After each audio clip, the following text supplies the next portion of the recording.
This episode is brought to you by Groove Washer, the best record cleaners and protective sleeves for your vinyl collection. Ask for the Groove Washer from your local shop or go to groovewasher.com. Discount code VinylGuide10. And now, on with the show. Well, hello everyone, it's Nate. Welcome to episode 370 of The Vinyl Guide, the podcast for record collectors and music nerds. And this week, holy moly, I'm sharing with you an interview that I'm quite excited about, very proud of, and incredibly honored to present.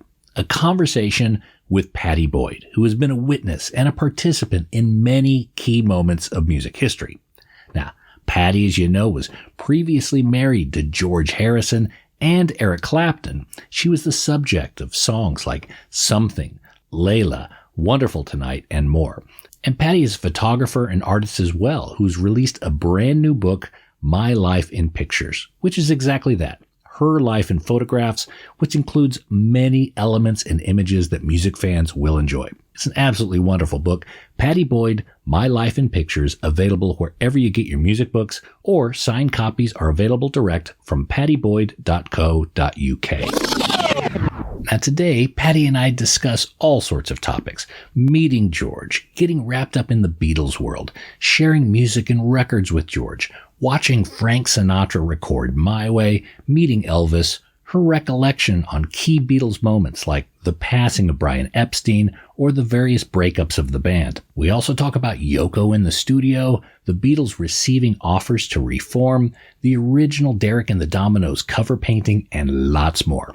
And by the way, there's an extended version of this interview up at patreon.com/vinylguide. So if you're a show patron, you could hear more of this conversation up there. Plus it's commercial free. Plus it helps support the show.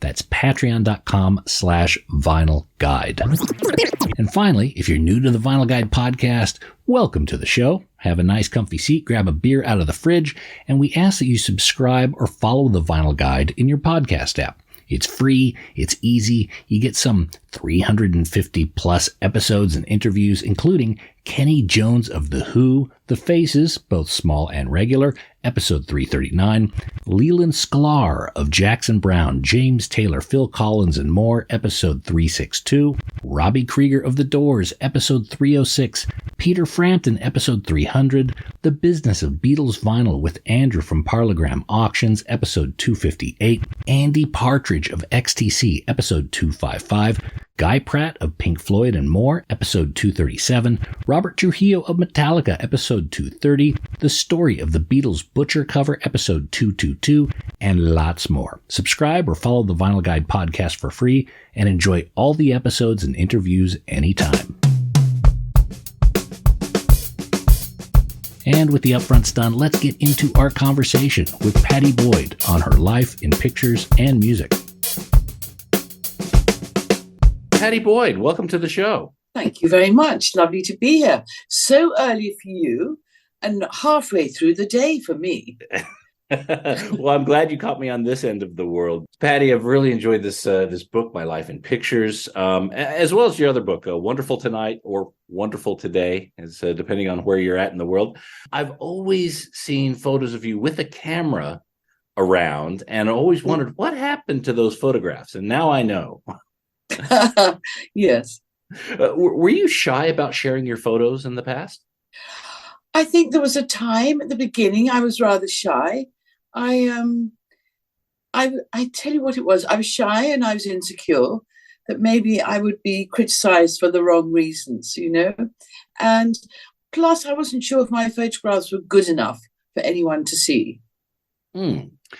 Because you always spent so much time on one end of the camera. Was there any sort of insight that you brought? I mean, obviously there was some sort of insight from being on one side of the camera to being able to be on the other, yeah? Yes. I find it very helpful for people I'm photographing because you see, I remember how I felt in front of a camera, and I imagine everyone will feel the same way, slightly nervous and not sure if they've got the right face or the right position. And I think as a model, I can be very helpful to people. Help them relax. You understand them. Definitely help them relax. It's essential to do that. Mm-hmm. You don't want somebody looking very nervous, you know, as if they've been caught in the spotlight. But those are photos that they know you may be taking, they may be posing for. But there's a lot of other photos where you're just capturing a moment that maybe someone doesn't even recognize you're capturing. Yes, I think sometimes those are the best because people are totally relaxed. And it's normally in a situation where they're enjoying whatever they're talking about or whatever they're doing. And so I'm capturing them in a moment of not really repose, but full of life. Mm-hmm. Yeah, living. Yeah, exactly. Yeah. Now you've collected negatives for, several decades now. Was it painful at all to revisit some of those memories? No, it was really quite a surprise because I'd forgotten that I had taken quite so many photographs. And, once you take them, you file them away. You never really re-look at them unless for a situation like trying to put a book together. And so it was actually quite fun. And plus I had lots of Polaroids as well as old prints that I had done because I used to process and print my own photographs. And it was, it was a lovely thing to do, actually. But, the book is also comprised of photographs that the editor, he did his own research and he went out and asked many photographers if they have photographs that they took of me in the 70s when I was modeling. And so there are a lot of photos in the book that I've never seen before. So that's quite nice. When did you get that first camera that you started to take pictures in earnest? Probably when I was 18. Mm-hmm. And so I would take my camera around to various photographers that I was working with, and they would all help me a bit here and there. And you still have some of those negatives. You've been able to mine some of those negatives for the book. Some of them, but I'm actually quite naughty in as much as if I think something doesn't work or I don't really like it, I tend to bin them, which is an absolute mistake. So when I met up with my assistant, he was furious with me for throwing anything away. You never realize when one of those will be a bit of history. No, just don't know. No. Well, this is, again, it's an amazing book, and your other book is equally fascinating as well. I was doing a bit of a count. I could think of 8 famous songs that were written specifically about you. Is that the number 8? Well, no, it could be about that. Yes, it could, because Eric did in fact write quite a few songs about me or for me, not just the ones that we all recognize, like Layla and Wonderful Tonight. Those are the classics. Mm-hmm. Then there are lots of others that he wrote, like Old Love. This is clearly when he and I were splitting up. But it doesn't make it any less a beautiful song because he's such a talented musician. Yeah. Have you ever heard of another person inspiring that many well-known songs, love songs? I must admit to you that I haven't really looked into it, but maybe I should. I don't know. Have you? No, I haven't. That's why I'm wondering, with the exception of some sort of maybe religious leader, I think you're top of that list for humans. Wow. I hadn't thought about that. What about muses who've been painted by other painters? Okay, like who? Oh, yeah, like who exactly? Well, I know there was some pre-Raphaelite artists like Frederick Leighton, who used in the 30s, 20s, used to use a model or 2 models for favorites. But maybe, difficult, isn't it? I don't know. Yeah, well, you have inspired quite a bit of art, music, photography, paintings even. But real quick, let's go back to the early days. You met George on a movie set. Yeah, Hard Day's Night. Was that 63, 64? I'd met him in 63. Mm-hmm. When they had just started making A Hard Day's Night. I think that was in January or February of 63. Okay. How familiar were you with the Beatles when you had met George? I was just aware that they were a really good band and their music was great. And I loved Please Please Me. And I really thought no more about them. And then when I was going to be in this movie, I had no idea that it was a movie with the Beatles. I thought when I went for the interview that it was for a commercial, TV commercial, for a crisp company. And it wasn't. It was the same director that had directed me in the commercial who was directing the Beatles film, Dick Lester. And so he cast me as a schoolgirl. And I panicked because I just had never really thought and didn't want to be an actress. It was, I thought being a model was fine. I really wasn't interested in going into acting. So when my agent said I'd got a part in the Beatles film, I panicked. And I said, oh, no, I don't think I can do this. They've got the wrong person, I think. And she said, no, they do want you. And so she said, don't worry, you've only got to say one word. Hey, I could do that. And that one word was? Prisoners. Prisoners. So there was that scene with you and George. Was that improvised at the time, or was that written into the script? No, it was all in the script. Oh, okay. I think that an awful lot, actually, on reflection, I think there's an awful lot of improvisation in that movie. Mm-hmm. No, I must say it was great fun being on a train for 5 hours, 6 hours with the Beatles, turtling down to Cornwall and back and just hanging out and listening to them. I mean, I'd never really met anyone from Liverpool before. And I thought they were hilarious. They were so funny. Plus, I didn't really understand everything they were saying. They almost speak a different language. Mm. But they were great fun and they were really charming. And it was great, wonderful for me. I imagine so. And you tell the story of the meeting, the courtship in the book Wonderful Tonight. There's a part in there where George famously asked Brian Epstein if it was okay for him to marry you, and was happy when Brian approved. So a lot of decisions of the Beatles used to go through Brian Epstein. Well, I think, the thing is that George had to go and find out when they weren't touring and when they weren't in the studio. So what dates were free for us to get married? It wasn't actually to ask his permission.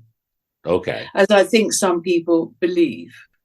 Okay. It was more just to clear the schedule and find out when would be an appropriate time. Yeah, exactly. Okay. All right. And this period of Beatles, I mean, it must have been fascinating to be part of, and especially watching them go through the evolution of their music at this point. Do you have any recollections of witnessing the evolution, the big ideas coming that they had around that time?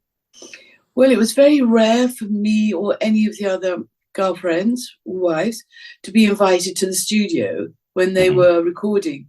Except I remember I went on 2 occasions. One was to be a sort of backup singer with them all singing Happy Birthday. Oh, that was fun. It was also slightly nerve-wracking because I've never, ever thought of myself as someone with a nice singing voice at all. But it didn't seem to matter. And I can't remember what the other one was. I think just being in the background when they were creating noise and laughter. Yellow Submarine, that's what it was. So when they were recording that, it was fun. Oh, okay. So you sang backups on Yellow Submarine and Today's Your Birthday? Not really singing backup. No, only singing backups on Happy Birthday. Okay. But on Yellow Submarine, I had to laugh and make a bit of a noise as if there were a party going on. Did you and George talk a lot about music? Did you share a lot of music together? George was an amazing teacher. He taught me a lot about music. He introduced me to a lot of musicians, not just in person, but their music. Mm-hmm. And, I really learned everything from George. Mm-hmm. Did you guys have a big record collection at the house? Yeah, we did. Absolutely. Yeah. Oh, okay. And the turntable was constantly going. Do you remember a lot of the records that you and George kept gravitating towards? Well, yeah, I mean, we loved all the Motown songs and Detroit, all the music that came out of Detroit, and mainly American singers, I have to say, mainly. I saw in your book where there were some meetings, or at least one meeting with Elvis and Frank Sinatra. Did George ever get starstruck by anyone? Yes, yes, he was. Certainly he was. And it was rather adorable to see, because he had no idea how they saw him. Where he would look at, somebody like Elvis, and in an adoring, or Frank, in such an adoring, amazing way, not knowing that they would be looking at him with the same thoughts of how nice it was to meet him. So it was, really interesting. George he was overwhelmed by meeting Elvis, and the same with Frank Sinatra. Mm-hmm. We were lucky enough to be invited to see Frank record when we were in LA for a while, and we went up to the studio and up in the control room, and then you look through the window where there was a full orchestra playing, rehearsing and practicing, and we met Frank, and it was just very exciting, and he was very pleased to meet George, and George was just thrilled to meet him. And then he went downstairs into the studio and sang My Way, and it was unbelievable. It was so extraordinary and beautiful. And then he came back up to the control room to hear what went down. And as far as I was concerned, that was the first take.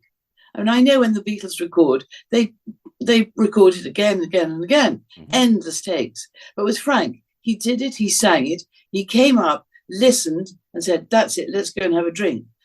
And I went away thinking, my God, that was incredible. He did it in one take. But maybe before we arrived, he could have done several other takes before. Yeah. I don't. Do you remember, when being invited to the studio, was it just to be a witness? Was it because George was in town, Frank wanted him there? Yeah, it was because George was in town, and I think Frank wanted to meet him out of curiosity, really. It must have been curiosity, because he didn't afterwards behave as if he wanted to be his friend or know anything about him, because we went to this big sort of like hotel where there was a room for Frank with this enormous table, and all Frank's guys sat around, and George automatically thought that he should sit next to Frank and have a little chat. But he was moved along. Frank had who he wanted to sit next to him, and I was sitting next to somebody from New York, and I don't know, they all had different bottles of alcohol in front of them. So the waiters knew what they wanted to drink. Right. Okay. Yeah. So I guess contrast that with meeting Elvis. I believe Elvis watched a movie with you guys. There was a great memory of that, I seem to recall. Yes, sweetie, you got it slightly wrong. It was when Eric and I were in Memphis. We were invited to meet Elvis. But George and I had met him when he was playing Madison Square Garden. Oh, okay. And before he went on stage, somebody approached us. We were sitting in our seats, and somebody approached us and said, "Elvis wants to meet you." Like, oh my God, this is too exciting. So anyway, we went down to his dressing room, and as luck would have it, he's in the loo, right? So he came out and he looked absolutely magnificent, because he's wearing that great, fabulous white suit. And to me, in my young mind, he was like so enormous. He was about 10 foot tall and just beautiful, beyond beautiful. And we said hello to him, and then we were ushered back to our seats. Okay. So that was a good memory. When George was writing a song like Something, would he share that with you through the process, or did he show you only the end result? Only the end, but not the complete end. The end as far as he had recorded, a first track of it in the studio the night before. So the next morning he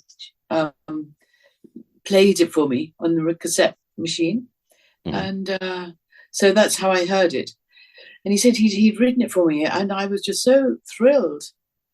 And then, of course, they went to the studio the next day, and then they added all the other things that go on top. until it was finished and ready. Okay.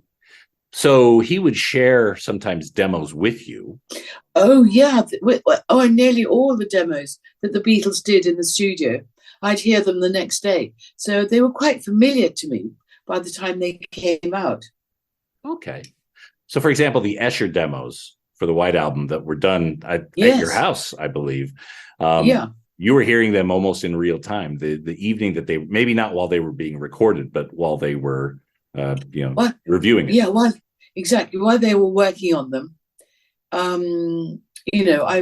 was privy to hear them working. Mm-hmm. And, and then when they went into the studio, George would play me the tapes the next day. Would they ask for feedback or information or just checking the reaction? I don't think they held me in such high regard as far as, music is concerned. That's their area of expertise and certainly not mine. I think they just, George was happy with whatever they had recorded, whichever track it was. And so, wanting to share that happiness and joy with me, which of course I loved. And, I, of course, loved everything they did. So around this time, there was a character that went by the name of Magic Alex. Mm-hmm. And over time, he's come to be recognized as a bit of an extreme for some of the folks that the Beatles were hanging around with at the time. And he seems to have really enjoyed the trust of the Beatles. What are your recollections of Magic Alex? Well, at first I was totally taken in by him. I thought there was something quite exotic about him. He totally believed in everything he did and said. And it was fascinating to see how John was just blown away by him. John was ready to believe anything that Alex said. And Alex would say, oh, I think that, I'm going to invent a wallpaper that is so thin, but it's like, it's music. You can play music through it. So you can walk into a room, the whole room would be full of music, emanating from the walls. And he said that he could do almost anything, which is why I think John named him Magic Alex, because he could do just about anything. John believed. Yeah. Don't know if really anything that he promised that he could create actually turned into reality. He had great ideas, but putting them all together, I think, proved a little difficult. Do you recall when people started to think maybe Magic Alex wasn't the guy for the job as building the studio? Yes, absolutely.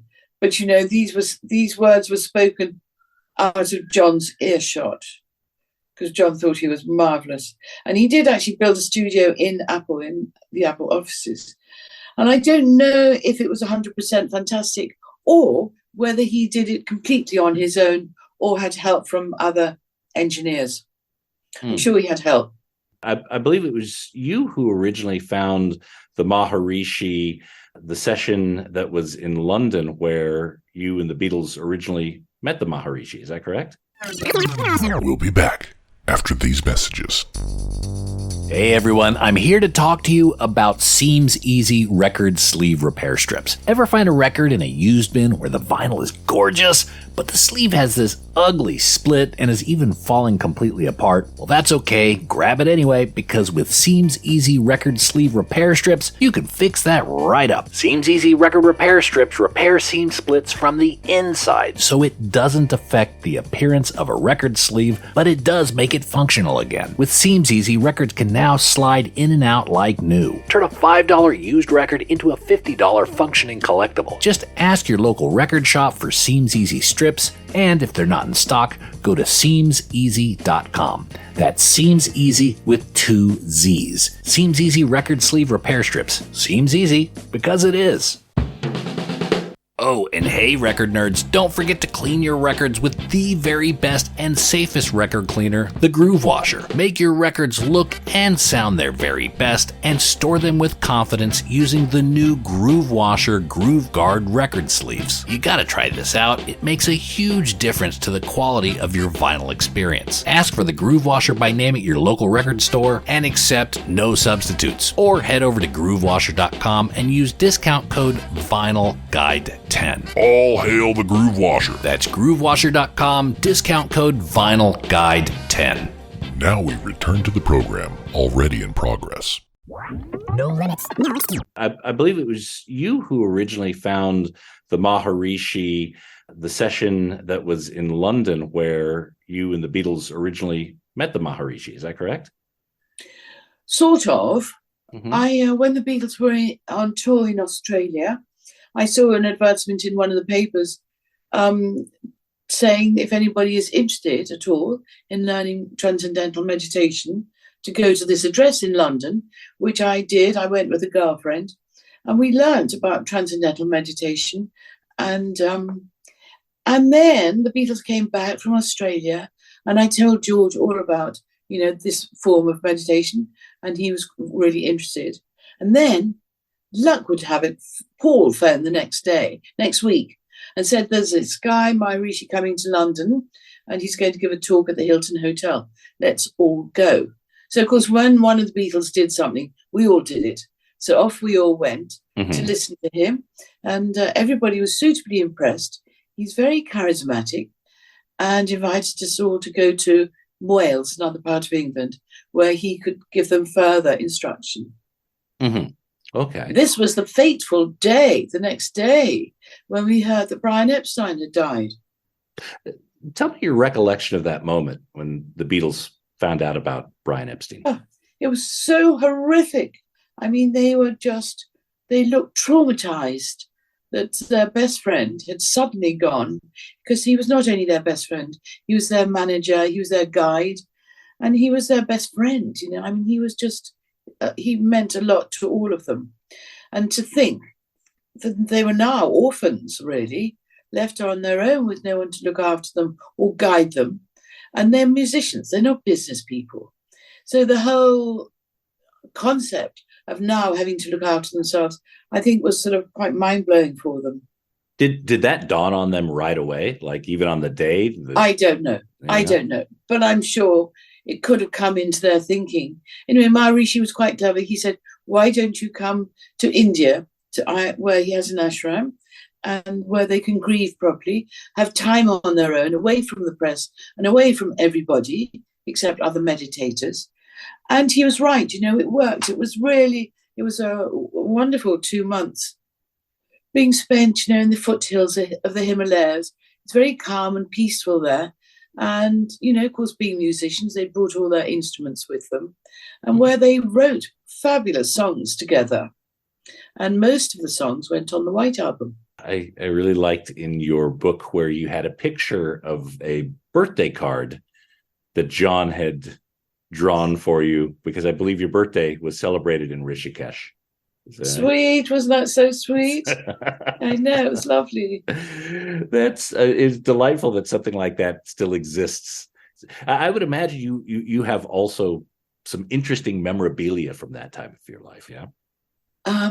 Yes, I have a few things. I have a mad letter that John and Yoko wrote to George and me. It's so funny. It's in my new book, so when you get it, you'll see it. I do have, bits of songs and bits of memorabilia. Of course, letters from George to me when he was on tour. And also one letter saying that, how sad it was that the Beatles were actually definitely going to split up. So I think that was a hard pill to swallow, because everyone had got so used to the Beatles being together and being friends, and gradually it was becoming fragmented. They all wanted to go in different directions, but once you've made a decision to go in a different direction, it doesn't make it any easier, because for them they had three others that they were reliant on and were reliant on them. Yeah. So it was very difficult for them all. Although they knew, I think, that it had to happen eventually. Well, we watched that moment in the Let It Be documentary where Yeah. George walked out for a few days. What are your recollections? Was that one of the first times you've heard that defiant "I'm leaving the Beatles," or did it come much earlier? I can't remember. I think Ringo, in fact, was the first one who said he was leaving the Beatles. He was just fed up. He'd had enough. And George was so grumpy, and clearly something was very wrong. He wanted to leave, but he didn't want to leave. It was a tricky, very tricky time. He was blooming into a songwriter, an artist of the stature of Lennon McCartney at that time. It must have been a frustrating position to be in. Well, certainly. And the thing is also, Paul and John really only allowed George to have one of his songs on each album. And the frustration was huge for George because he loved writing songs and he had amassed quite a few. And so for them not to want to listen to everything, because they were so busy, being creative and doing their songs together and individually, and then joining them up together. The creativity was very busy. So when George left the film studio that day and came home, do you recall the conversations? Do you recall John or Paul coming over to talk George back into the band? Well, we lived about 45 minutes out of London. So if they did, they would have had prepared for the long drive. I know that John and Yoko came over to talk to George about it. And I didn't really hear the conversation because I thought it was their business, didn't want me around. George had made up his mind. And he was quite strong in that way. Once he'd made up his mind, that was it. He didn't want to be persuaded to go back. But I think also John and Yoko really wanted to leave too. Mm-hmm. Because they wanted to do their own thing. Yeah. Did it seem frustrating at all for yourself or maybe some of the other Beatle partners that Yoko was attending recording sessions? Well, it was rather irritating that she was the spoilt one and we weren't. But, who wants to be left out? Not us. No one wants to be left out. But, the thing is that I think at one time Yoko thought she was pregnant. So she wanted to be near John and, I think she even had a bed in the studio. So she was, being looked after. I, on the other hand, was very healthy and nothing wrong with me. So I wasn't allowed in the studio. Yeah, it seemed like there was this rule for a long time, then it became to be broken from this one exception. Yes, yeah, absolutely. After the Beatles breakup, did George talk about missing being in the Beatles? Was it something that he was potentially keen to revisit at some point? No, he wasn't at all. No. Mm-hmm. It wasn't in any way nostalgic for him. Mm-hmm.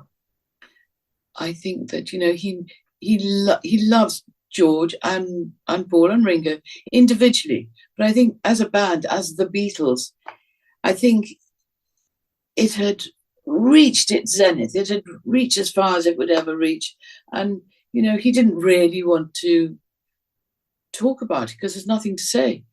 You move on with life. Always, it's you can't just get stuck in your past. Mm-hmm. It's a bit sad to do that, really.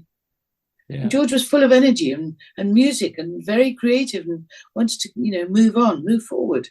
I read in your book where for the promotion of All Things Must Pass, you and George had gone to New York and met with Paul and Linda. And it seemed to me that in the course of conversation, it must have come up like maybe we should do a song together or work together, reconnecting at an artistic level. Do you recall witnessing any conversations or being part of those conversations? Yes, I remember hearing that somebody had offered a vast amount of money in those days for the Beatles to play one more gig, one more show. And they were laughing about it. Oh, God, you could never get us together to play. Okay, so they were digging in the heels. Oh, yeah, definitely. It was through, it was finished. Right. But I think for fans, they couldn't believe it. They just thought, oh, to see them one more time. But, if you think about it, and you must have seen a lot of old film footage of them playing at wherever they played. And as soon as they walk on the stage, the fans just scream like mad. Mm-hmm. And even when they're playing, they're still screaming. So it's no fun really for them on stage. No one can really hear them. Yeah.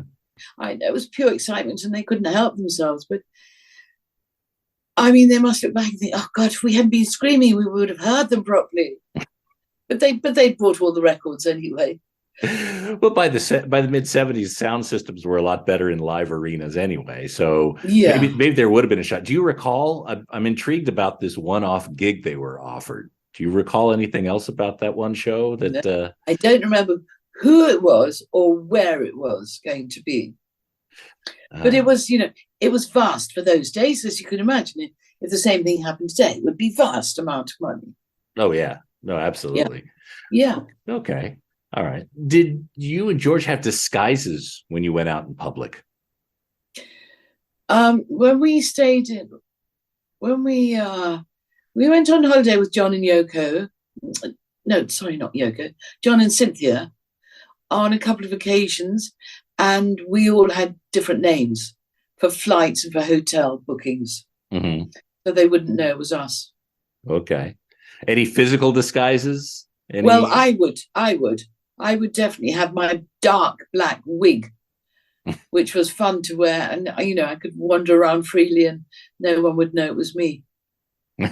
Okay.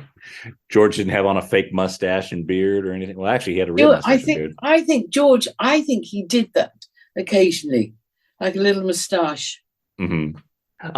I was also very delighted to see in the new book that you have the original artwork for the Derek and the Dominoes album cover. Do I? The painting. Yes. Sorry. Yeah. The Yes. Layla painting. Yeah, I do. Yeah. Yes. Yeah. Tell me the story of that painting. Well, this is when this happened when Eric and his band went down to the south of France.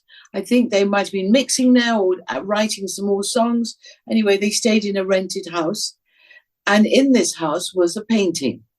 Eric fell in love with it. And for some reason, he associated it with me. And he told the owner of the house how much he loved it. And may he buy it from them.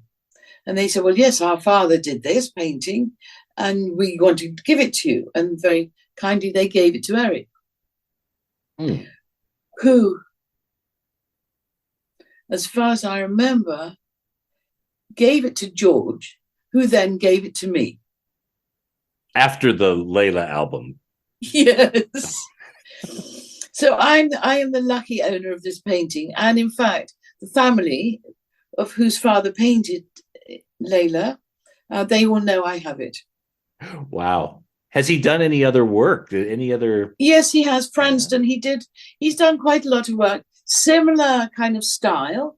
And his children have exhibitions of his work every so often, maybe once a year or once every 2 years in Valbonne in the south of France. I know exactly where that's at. Sophia Antipolis. Do you? Yes. Oh, okay. I almost moved there, but then I went to Australia. But yeah. Where are you from originally? California. Oh, are you? And then you went to live in Australia via Valbonne. Well, I was about to move to South France, Jean-le-Pion, that area of France. And then I started dating an Australian woman, which took me the other direction. Okay. All right. So this book, My Life in Pictures, again, is very, very delightful. And it seems to me that you have perhaps quite a bit of material, even for a subsequent book, should you choose. I do,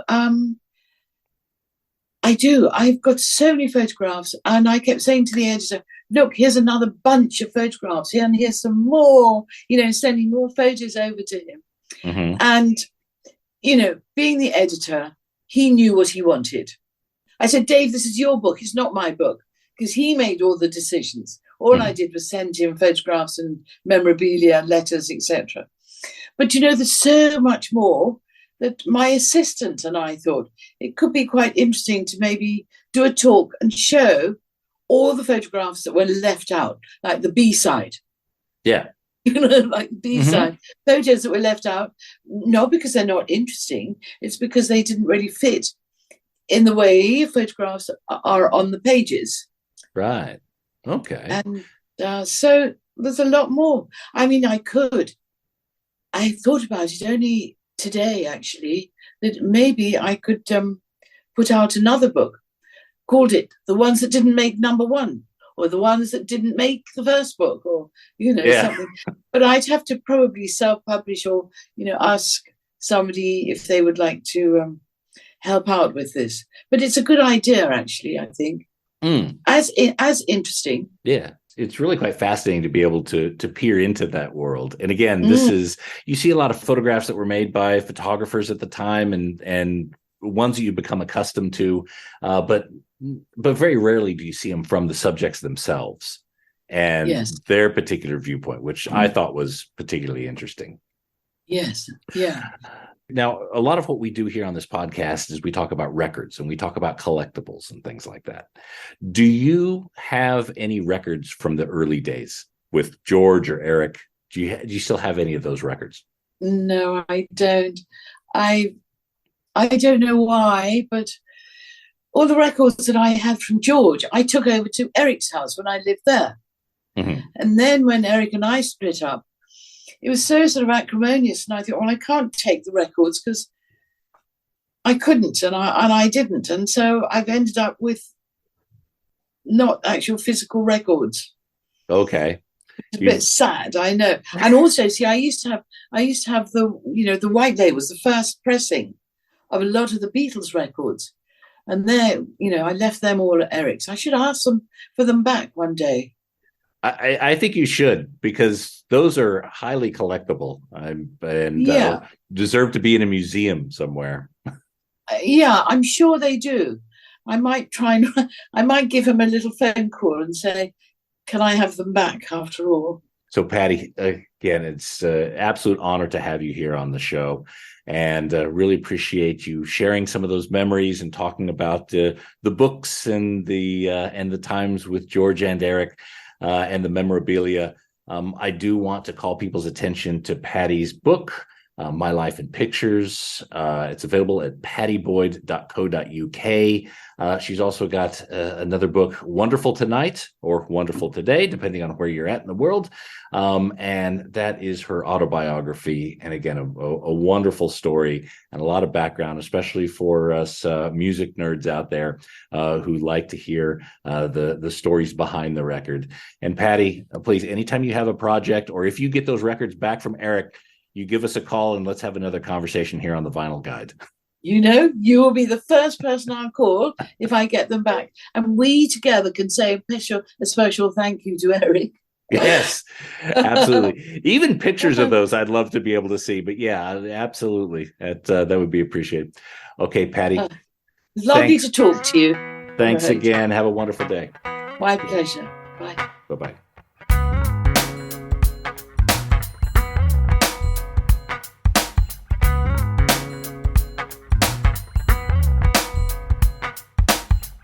She's absolutely delightful. Check out her books, both of them, My Life in Pictures and Wonderful Tonight. Both are available wherever you get your books. There's signed copies at pattieboyd.co.uk. And just a reminder, if you enjoyed this conversation, there's an extended version up at patreon.com/vinylguide. You want to know what to get me for Christmas? Well, you could always help support the show at patreon.com/vinylguide.